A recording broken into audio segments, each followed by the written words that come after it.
আলহামদুলিল্লাহ, আল্লাহ তাআলার দরবারে কালিমাতুশ শুকর আদায় করছি যে আল্লাহ তাবারক তাআলা আমাদেরকে পবিত্র রজব মাসে জুমা মুবারকে আল্লাহ সুবহানাহু ওয়া তাআলা আগে ভাগে এসে বসার তৌফিক দান করেছেন।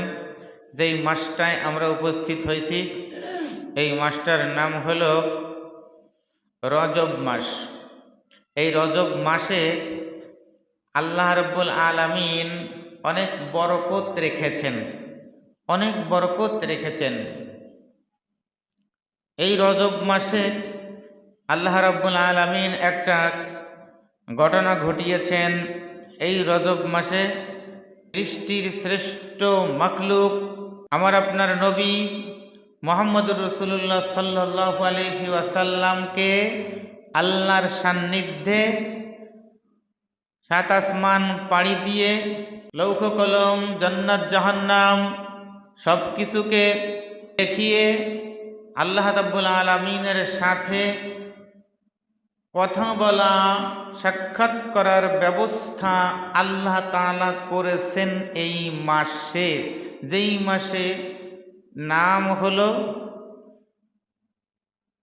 রজব মাস। রজব মাসের 27 রজব,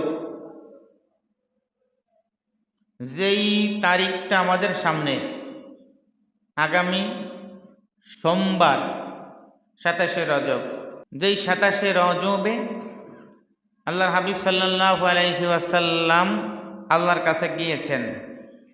হাদিস কোরআন দিয়ে ভরপুর দলিল, ভরপুর প্রমাণ হাদিস এবং কোরআনে নবীজি মেরাজ করছেন।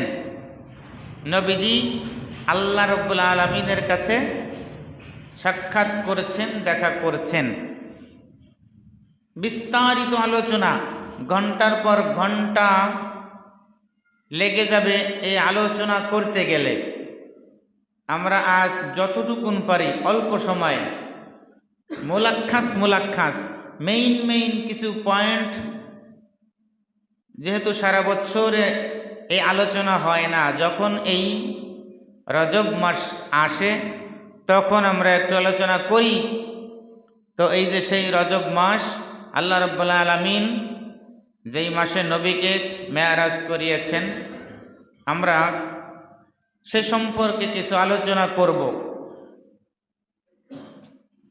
তার আগে আমরা দুটি তিনটি অর্থ আমরা শুনে নিই। নবীজি মেরাজ করেছেন। মেরাজ অর্থ হলো সিঁড়ি, মেরাজ মানে হলো ধাপ। সিঁড়ি বেয়ে মানুষ উপরের দিকে যায়, মেরাজ অর্থ হলো সিঁড়ি। নবী মেরাজ করেছেন ধাপ বাই ধাপ, প্রথম আসমান, দ্বিতীয় আসমান, তৃতীয় আসমান, চতুর্থ আসমান, পঞ্চম আসমান, ষষ্ঠ আসমান, সপ্তম আসমান, এভাবে ধাপ বাই ধাপ অতিক্রম করে নবী আল্লাহর সান্নিধ্যে গিয়ে কথা বলেছেন, দেখা করেছেন। মেরাজ অর্থ হলো সিঁড়ি। কোরআনে কারীমের যেই সূরার মধ্যে মেরাজের আলোচনা আসছে, সূরাটির নাম হলো সূরা বানী ইসরাঈল। এই বানী ইসরাঈলের সর্বপ্রথমে আল্লাহ তাআলা এই আলোচনা করেছেন। কি আলোচনা করেছেন? আয়াতে আল্লাহ তাআলা কি বলছেন, হাদিসে আল্লাহ তাআলা কি বলছেন। একটি হাদিসে আল্লাহ রাসূল সাল্লাল্লাহু আলাইহি সাল্লাম বলেছেন, আস-সালাতু মেরাজুল মুমিনিন, নামাজ হইল মুমিনের সিঁড়ি, মুমিনের মেরাজ। সিঁড়ি বেয়ে মানুষ উপরের দিকে অতিক্রম করে। যে বান্দা নামাজ পড়ে ওই বান্দাও নামাজের মাধ্যমে আস্তে আস্তে আল্লাহ রাব্বুল আলামিনের সান্নিধ্যে যেতে থাকে। অর্থাৎ সিঁড়ি বেয়ে যেমন নামাজ, সিঁড়ি বেয়ে যেমন বান্দা কোথাও উপরে ওঠে, নামাজি ব্যক্তি নামাজের মাধ্যমে যদি সে নামাজ পড়ে তাহলেও সে উপরের দিকে উঠতে থাকে। আল্লাহ তাআলা তার মাকাম উপরের দিকে বাড়াইয়া দেয়। আসুন কোরআন দিয়ে আমরা শুরু করি। আল্লাহ তাবারক তাআলা কোরআনে কি বলছেন সকলে পড়েন। বিসমিল্লাহির রহমানির রহিম। সুবহান সুবহানাল্লাযী আসরা বিআবদিহি লাইলাম মিনাল মাসজিদিল হারাম।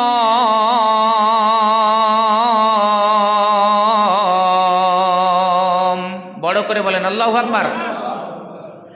লাইলাম মিনাল মাসজিদিল হারামি ইলাল মাসজিদিল আকসা আল্লাযী বারাকনা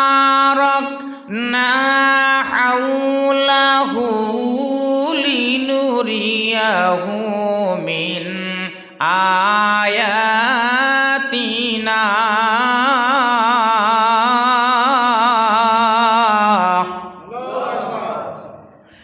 মিন আয়াতিনা ইন্নাহু হুয়াস সামিউল বাসীর।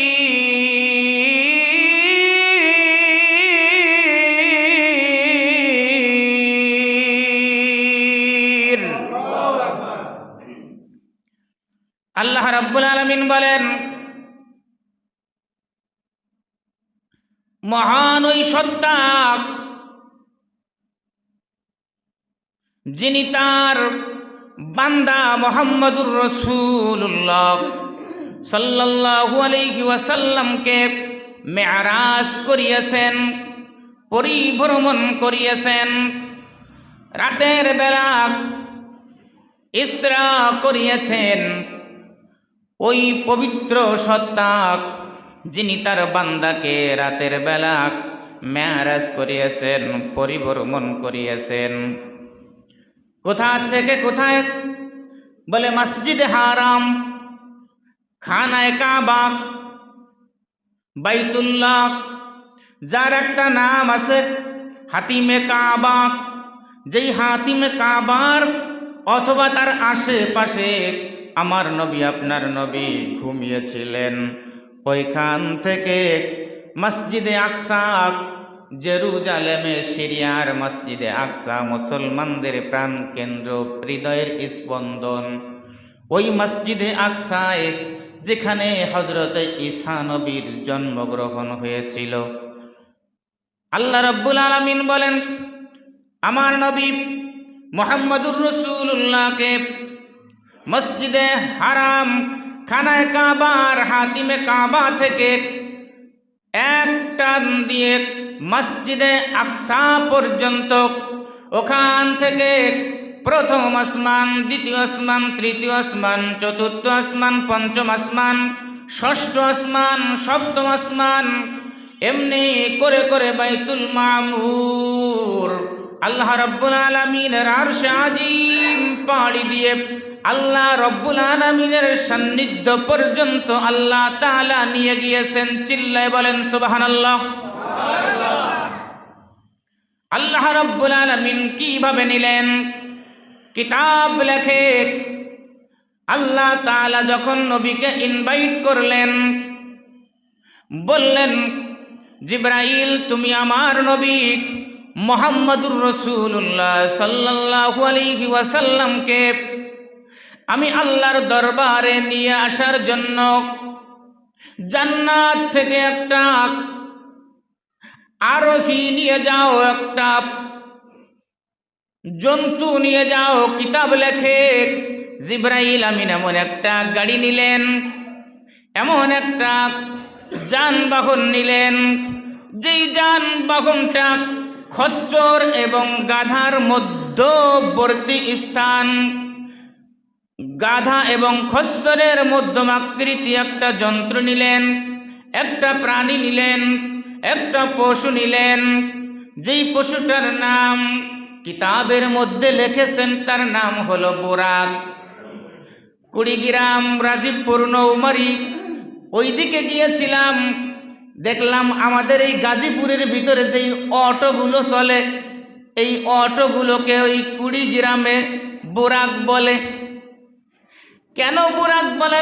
বলে আমাদের দেশে এই বুরাকগুলো রাস্তা দিয়ে যখন চলে, এই যে দেখেন শুরু করে দিয়েছে, এই নাই তো ওই আছে, তার মানে বর্তমান রাস্তার ভিতরে এই বুরাকগুলো ফুস করে যায় আর ফুস করে আসে। এই জন্য কুড়িগ্রামের মানুষ ওই অটোগুলোকে বুরাক বলে। আল্লাহ রাব্বুল আলামিন জান্নাত থেকে যেই বুরাকটা আমার নবীকে নেওয়ার জন্য পাঠালেন, ওই বুরাকটা কিতাবের মধ্যে লেখে কুড়িগ্রামের ওই বুরাকের মতো না, দুনিয়ার কোনো যানবাহন বা জন্তুর মতো না। ওই বুরাকের গতি এত পরিমাণের ছিল, কিতাবের মধ্যে লেখে বুরাক শব্দটা এসেছে বারকুন থেকে। বারকুন শব্দের অর্থ হইল বিদ্যুৎ। সেকেন্ডের ভিতরে বিদ্যুৎ আসমান থেকে নিয়ে জমিনে পড়ে। কিতাবের মধ্যে লেখে ওই বিদ্যুতের যেই গতি আল্লাহ রাব্বুল আলামিন যেই বুরাক জান্নাত থেকে দিয়েছেন, এই বুরাকের গতি ওই বিদ্যুৎ থেকেও লক্ষ লক্ষ কোটি কোটি গুণে বেশি। জোরে কান সুবহানাল্লাহ। কিভাবে প্রমাণ করবেন? বিজ্ঞান বলে আসমানের ভিতরে একটা জায়গা আছে, যেই জায়গাটা শুধু আগুন দিয়ে ভরপুর। একটা আগুন দিয়ে ভরপুর এমন একটা জায়গা আছে, যেই জায়গার উপরে কোনো প্রাণী যাইতে পারে না। তবে কেন মুহাম্মদ সাল্লাল্লাহু আলাইহি সাল্লাম গেলেন? কিভাবে গেলেন? কিতাবে লিখেছে মুহাম্মাদুর রাসূলুল্লাহ যেই বুরাকের পরে গিয়েছেন, এই বুরাকের গতিটা তো বেশি ছিল। আপনি মোমের বাতি জ্বালাইয়া এই মোমবাতির আগুনের ভিতর দিয়া একটা আপনার হাতটা বাড়ি দিয়ে আগুনের মধ্যে দিয়ে নিয়ে যাবেন, আগুনে হাত স্পর্শ করতে পারবে না। পারবে? সময় পাবে না, কারণ এই আগুনের যেই ধাপ আর আপনি যেই স্পিরিটে হাতটা নিয়েছেন, হাত আগুনে স্পর্শ করতে পারে নাই। পক্ষান্তরে আরো বিশাল বড় একটা আগুনের কুণ্ডালি দেন, ওই আগুনের কুণ্ডালির ভিতরে একটা চিকন লোহার সুচ এমন ভাবে মেরে দেন, লোহার সুচটা আগুনের ভেদ করে ওপাশে চলে যাবে, আগুন স্পর্শ করতে পারবে না।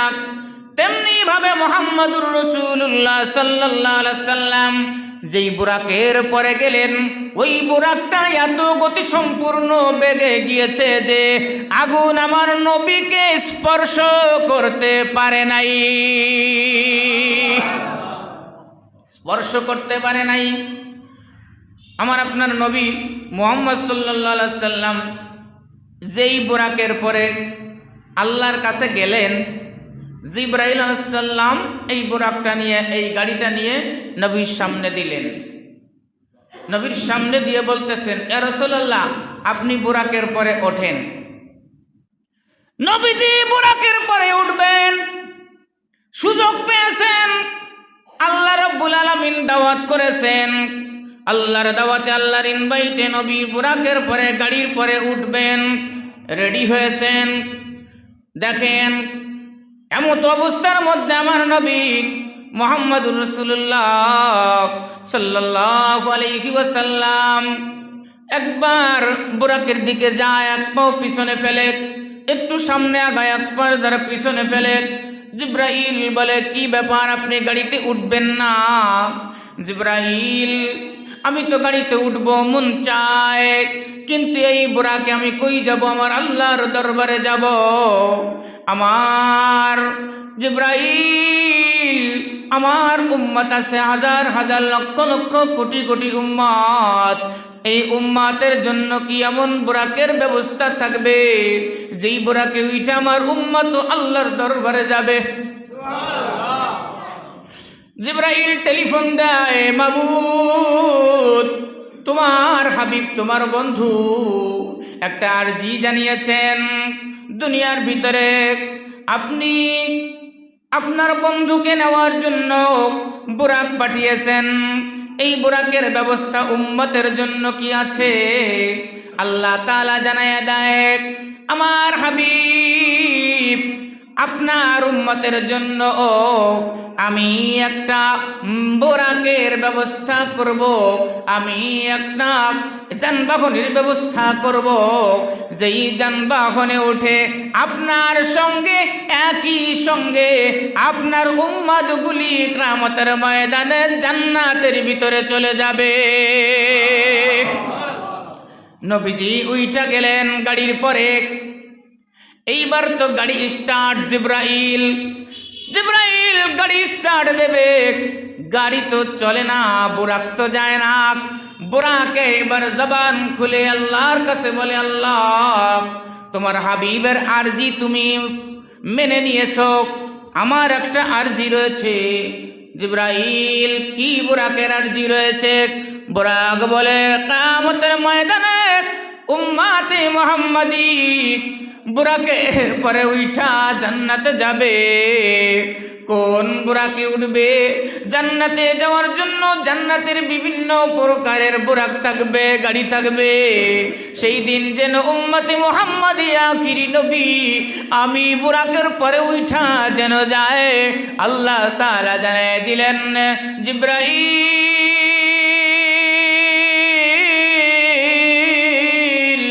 জানাইয়া দাও আমার নবী মুহাম্মদুর রাসূলুল্লাহ কিয়ামতের ময়দানে এই বুরাকের উপরে উঠা উম্মতি মুহাম্মাদি জান্নাত প্রবেশ করে দিবে। সুবহানাল্লাযী আসরা বি আবদিহি লাইলাম মিনাল মাসজিদিল হারাম।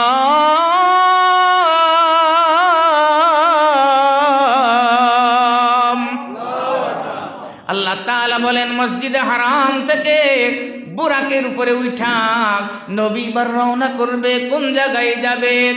ইলাল মাসজিদিল আকসা,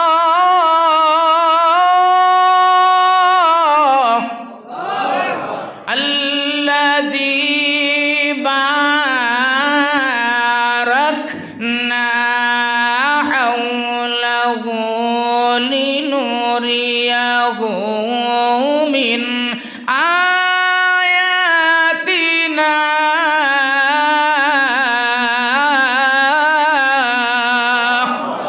আল্লাহ বলেন, মসজিদে হারাম থেকে মসজিদ আকসার দিকে রওনা করবে এই গাড়ি। যাইবে তো যাইবে, আর থামবে না। এই গাড়ির গতি কি জানো?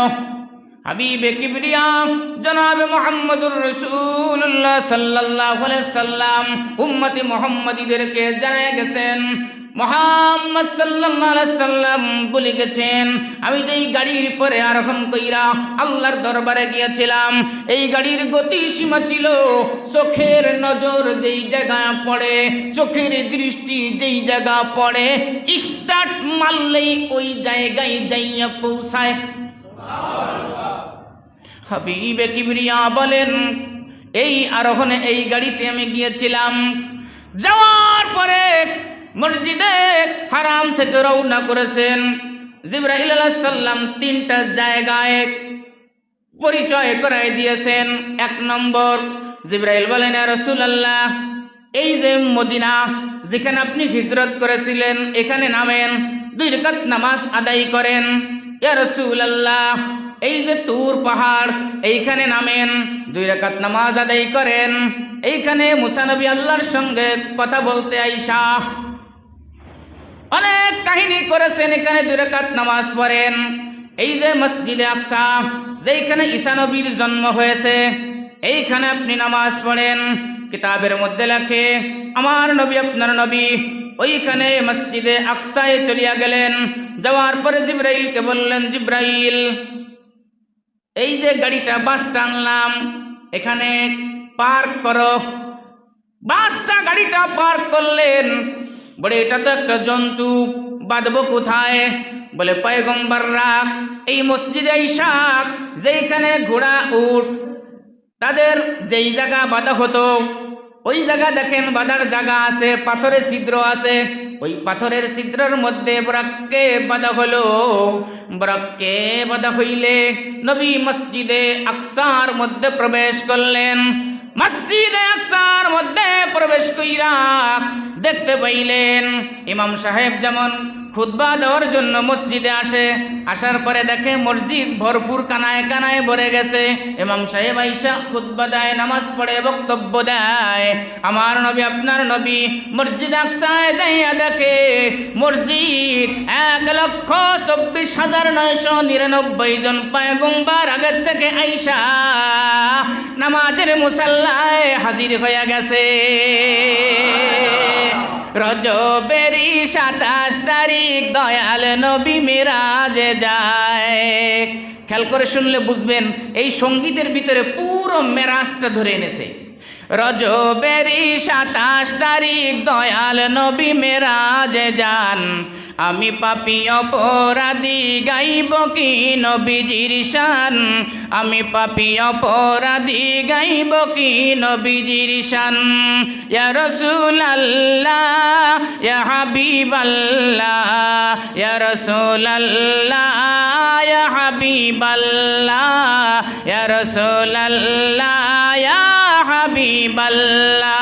রজবেরি 27 তারিখ দয়াল নবী মেরাজে যান। আমি পাপী অপরাধী গাইব কি নবীজির শান। আমি পাপী অপরাধী গাইব কি নবীজির শান। বলেন ইয়া রাসূলুল্লাহ ইয়া হাবিবাল্লাহ ইয়া রাসূলুল্লাহ ইয়া হাবিবাল্লাহ। মসজিদে আকসাতে গিয়া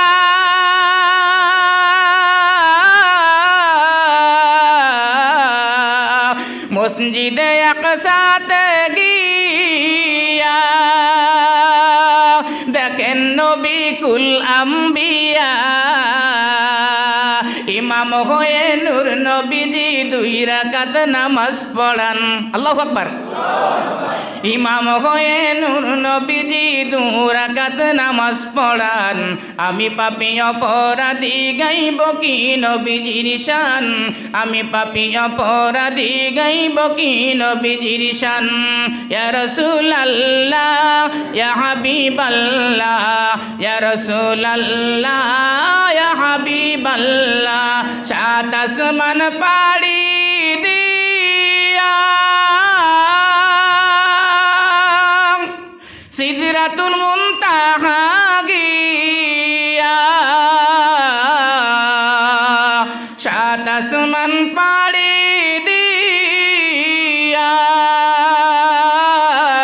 সিদরাতুল মুনতাহা গিয়া রপ রপে পা রাখেন নবী, রপ রপে পা রাখেন নবী। জিবরাইল থামিয়া যান। আমি পাপী অপরাধী গাইব কি নবীজির শান। আমি পাপী অপরাধী গাইব কি নবীজির শান। ইয়া রাসূলুল্লাহ ইয়া হাবিবাল্লাহ ইয়া রাসূলুল্লাহ ইয়া হাবিবাল্লাহ। রজবেরি 27 তারিখ দয়াল নবী মেরাজ যান। আমি পাপী অপরাধী গাইব কি নবীজির শান। আমি পাপী অপরাধী গাইব কি নবীজির শান। চিল্লায় বলেন মারহাবা। আল্লাহর নবী জনাবে মুহাম্মদুর রাসূলুল্লাহ সাল্লাল্লাহু আলাইহি ওয়াসাল্লাম মেরাজ করলেন, সিঁড়ি ভ্রমণ করলেন রাতের বেলাতে। যেই রাতের কথা কোরআনে কারিমের ভিতরে আল্লাহ পাক রব্বুল আলামিন উল্লেখ করেছেন, রাতের একটা অংশ বিশেষ নিয়েছেন। যেমন আপনাকে প্রশ্ন করা হলো, ভাই আপনি কোথায় গিয়েছিলেন? বলে আমি কালকে রাতের বেলা পার্টি ছিল, আমার একটা অনুষ্ঠান ছিল, বা অমুক জায়গায় একটা অনুষ্ঠান ছিল, এত তারিখ রাত্রে একটা বিবাহের অনুষ্ঠানে গিয়েছিলাম, একটা আমার পার্টি ছিল। বলে পার্টিটা অমুক তারিখে ছিল। এর অর্থ এই নয় যে আমি ওই সারাটা রাত্র কাটিয়েছি, বরং 1 ঘন্টা 1.5 ঘন্টা 2 ঘন্টা একটা অনুষ্ঠান শেষ। নবীজি বলেন আমি যেই রাত আল্লাহর দরবারে গিয়েছিলাম ওটা আমার পুরো রাত লাগে নাই। মসজিদ হারাম, খানায় কাবা, হাতিমে কাবা, বাইতুল্লাহ থেকে নিয়ে আসমান ভেদ করে 7 আসমান পর্যন্ত নয়, আর আজিম পেরি দিয়ে আল্লাহর দরবারে যাইতে আসতে আমার একটা রাতের সামান্য অংশ লেগেছে। সুবহানাল্লাহ। এবার একটা মজার ঘটনা বলবো, মজার একটা কথা বলবো, আপনারা অবাক হয়ে যাবেন। আপনারা জানেন নবী মুহাম্মদুর রাসূলুল্লাহ সাল্লাল্লাহু আলাইহি ওয়াসাল্লাম আল্লাহর দরবারে যাই একটা জিনিস উপহার আনছিলেন, সেটা হলো নামাজ। আমরা সবাই জানি নামাজ আনছিলেন, নামাজ আনছিলেন 50 ওয়াক্ত। আল্লাহ তাআলা ঘটনা লম্বা, 50 ওয়াক্ত নামাজ দিলেন, রসুল নিয়ে আসলেন। আয়েশা গালেবান তৃতীয় আসমানে হযরতে মুসা নবীর সঙ্গে দেখা। মুসা নবী ডাক দেয়া বলে, আল্লাহর হাবিব, আমি তো উম্মত চড়াইয়া এই পর্যন্ত এসেছি, আমাকে যেই উম্মত দিয়েছে বনি ইসরাইল, বড় ঘাড় তেড়া উম্মত, বড়ই ঘাড় তেড়া উম্মত। এই উম্মত চড়াইয়া আমি বুঝেছি কি জালটা উম্মত চড়ানো। আপনার উম্মতের জন্য 50 ওয়াক্ত নামাজ আনলেন, এটা হয়তো পারবে না। আপনি রবের দরবারে যান, এরকমের লম্বা ইতিহাস আপনারা জানেন। নবীজি প্রত্যাবর্তন করলেন, যাইয়া আল্লাহর দরবারে বললেন, আল্লাহ 5 ওয়াক্ত নামাজ কমাই দিলেন। আবার আসলেন, আবার গেলেন, আবার আসলেন, আবার গেলেন, আবার আসলেন, আবার গেলেন, আবার আসলেন, আবার গেলেন। এমনি কইরা কইরা 9 বার গেলেন।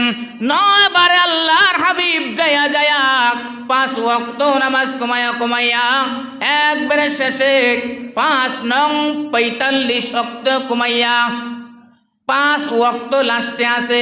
এইবার নবীজি বলেন, চিন্তা করেন, হায়রে যদি আমি আরো একবার যাই তাহলে তো নামাজই থাকবে না। 5 ওয়াক্ত গেলেই 5 ওয়াক্ত কমাই দিছে, গেলেই 5 ওয়াক্ত কম দিছে। আবার যদি যাই তাহলে নামাজি আর থাকবে না, সুতরাং যাব না। আমি যেটা বলতে চাচ্ছি, আল্লাহর নবী জনাবে মুহাম্মদুর রাসূলুল্লাহ সাল্লাল্লাহু আলাইহি ওয়াসাল্লাম একবার না, 2 বার না, এই হাদিস প্রমাণ করে আসমান পাড়ি দিয়া বুরাকের পরে যাইয়া আল্লাহর হাবিব একবার না 9 বার, প্রথম একবার, মোট 10 বার আল্লাহর সঙ্গে দেখা করেছে। কেন করেছেন? বলে আল্লাহ রাব্বুল আলামিনের কুদরত বোঝা যায় না। প্রেমিক যখন প্রেমিকার জন্য পাগল হইয়া যায়, প্রেমিক বাদ দিলাম, স্বামী যখন স্ত্রীকে ভালোবাসে, স্ত্রী যখন স্বামীকে ভালোবাসে, স্বামী যখন ঘরের থেকে বের হয়, ঘরের মধ্যে যখন বের হয়ে যাবে, জানালার পাশে বা দরজার পাশে দাঁড়ায় একটা চুমা দেয়, তারপরে বাইরে যায়। বাইরে যাওয়ার পরে আবার ডাক দেয়, কয় শোনেন একটু কথা আছে। বলে কি কথা? কানা গই দিলি আর একটা চুমো দেয়। রিক্সায় উঠে গেছে, ওইখানে ফোন দেয়, কয় একটা জিনিস রেখে গেছেন নিয়ে যান। রিক্সার থেকে নামে ঘরের মধ্যে ঢোকে, আর একটা চুমো দেয়, কয় কে লেগে ডাকছো তাই কও। কয় বোঝো না ডাকছি, কোনো কিছু ফালায় যাও নাই, তোমাকে ছাড়তে মন চায় না। যতই দেখি ততই ভালো লাগে, যতই কথা বলি ততই ভালো লাগে। আশেক মাশুক যখন, প্রেমিক প্রেমিকা যখন, বন্ধু বন্ধু যখন অনেক দিন পরে দেখা হয়, ছাড়তে চায় না। আমার আল্লাহর কুদরত বোঝা যায় না। আল্লাহ একবার না, 1 2 3 করে করে আমার নবীকে আরশে আজিমের উপরে 10 বার নিয়ে গেলেন। বাদা আজিব গোয়াম নাতে মুস্তফা আকে আলম ইফতে আজনুর সাফা সৈয়দুল কওনাইন খতমুল মুরসালিন আখির আমদ বুয়াদ ফখরুল আউয়ালিন আকে আমদ নৌ ফলক মেরাজ উ আম্বিয়া উ আউলিয়া মুহতাজ ও শুধু ওজুদাস রহমাতুল লিল আলামিন মসজিদে ও শুধু हमारो ये ज़मीन 100,000 रहमते जाया ফরি বরহুয়ায়ে বারাল পাকে তাগেরি। কত সুন্দর ফার্সি ভাষায় আমার নবীর প্রশংসায় পঞ্চমুখ হইয়া কয় আয়ে কে কানে হায়া ও হিলমে বুদ ওয়াদে গরবাবে মদিনা ইলমে বুদ সদ হাজারা রহমতে জায়া ফুরি বরওয়ায়ে বরাল পাকে তাগেরি বরওয়ায়ে বরাল পাকে তাগেরি।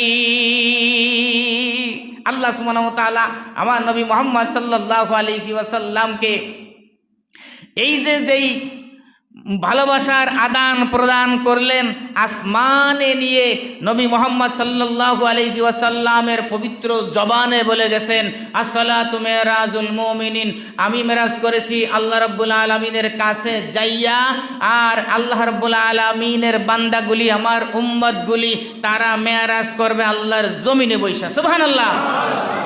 নবীজি কোনোদিন মিথ্যা কথা বলছেন না, নবী যা বলছেন সত্য, নবী যা বলছেন সত্য, নবী যা বলছেন সত্য। আমি মেরাজ করেছি, আল্লাহর সঙ্গে কথা বলেছি, আর সে আজিমের উপরে 7 আসমান পাড়ি দিয়ে উপরে যাইয়া, আর আমার আল্লাহ আমার উম্মতের সাথে কথা বলবে ওই 7 আসমান থেকে নেইমা জমিনের ভিতরে বৈশা। সুবহানাল্লাহ। 7 আসমানের নিচে এই জমিনে আল্লাহ রাব্বুল আলামিন তার বান্দার সঙ্গে কথা বলবেন।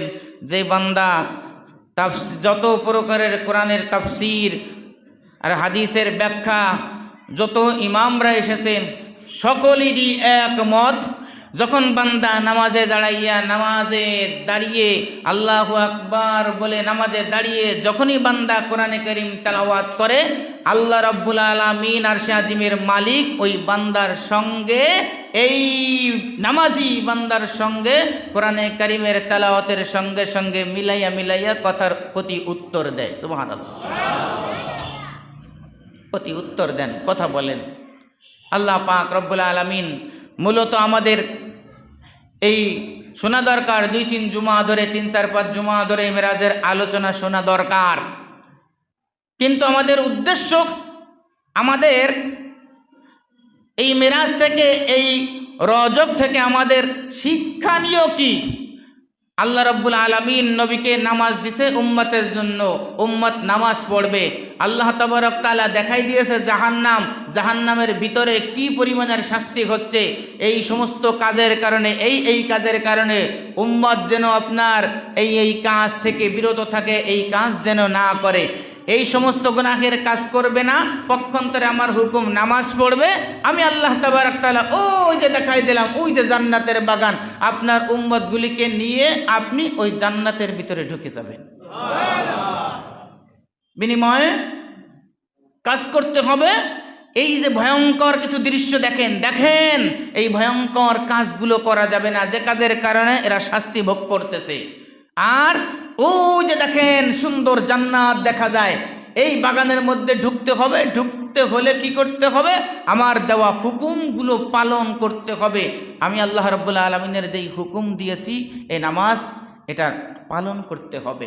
আল্লাহ পাক রব্বুল ইজ্জাত জুল জালালি ওয়াল ইকরাম আমাদেরকে যেন আল্লাহর এই মহান হুকুম 5 ওয়াক্ত নামাজ কমপক্ষে যেন আমরা, আল্লাহ রাসূল এত কষ্ট করে ওখান থেকে হাদিয়া স্বরূপ আমাদের জন্য এনেছেন, এটা যদি আমরা গ্রহণ না করি তাহলে আমাদের মতো হতভাগা কপাল পোড়া উম্মত আর হইতে পারে না, মুসলমান হইতে পারে না।